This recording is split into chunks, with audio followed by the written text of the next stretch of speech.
और अभी फैज़ल साहब ये इस वक्त की कितनी ज़रूरत है, चूँकि हमने देखा कि जो कार्बन एमिशन है वो बहुत ज़्यादा बढ़ चुका है। पाकिस्तान इस वक्त क्लाइमेट चेंज से बहुत बड़े चैलेंजेस का इस वक्त सामना कर रहा है और जो फंड्स हैं इंटरनेशनली वो पाकिस्तान को उतने नहीं मिल पाते जितना पाकिस्तान को इस चैलेंज से निपटने की ज़रूरत है। अब ऐसे में ये माहौल दोस्त इलेक्ट्रिक बसें जो कि ज़ाहिर कार्बन एमिशन का हिस्सा नहीं होंगी और उस सिचुएशन को भी ओवरकम करने में पाकिस्तान की मदद कर सकेंगी, कितनी ज़रूरत थी ये वक्त की और कितनी इंपॉर्टेंस है सूरत हाल में इसकी?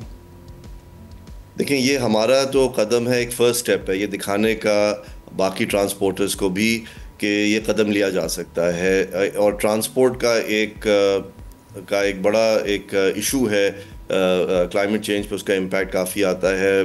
ख़ास तौर पे जो स्मॉग है पंजाब में, लाहौर में ख़ास तौर पे, बट पूरे पंजाब में हर साल आप देखते हैं स्मॉग आती है। उसका ट्रांसपोर्ट का एक हिस्सा है उसके अंदर।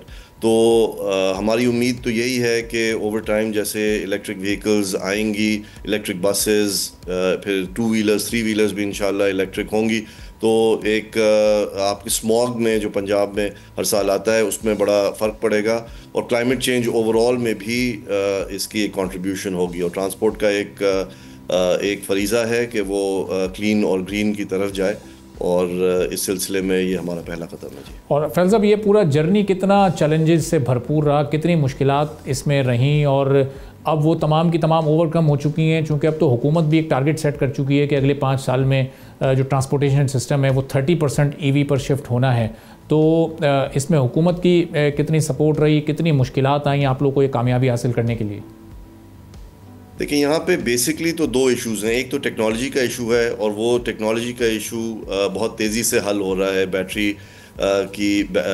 बैटरीज़ बेहतर हो रही हैं और इस तरह से ये रिलायबिलिटी इनकी इम्प्रूव हो रही है। इसके साथ साथ जो इशू है वो है प्राइस का। अब बस की जो इलेक्ट्रिक बस की प्राइस है वो डीज़ल बस की प्राइस से ज़्यादा है।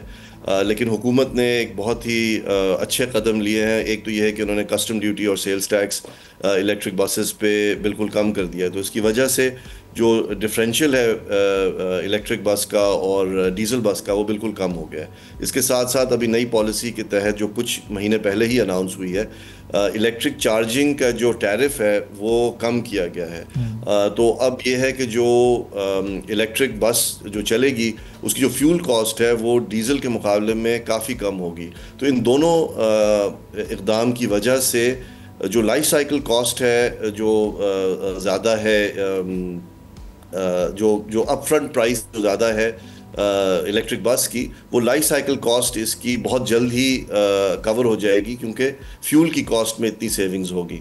तो ये गवर्नमेंट का एक बहुत बड़ा और अच्छा कदम है इसकी तरफ और बहुत इन्होंने हौसला अफजाई की है इलेक्ट्रिक व्हीकल्स की।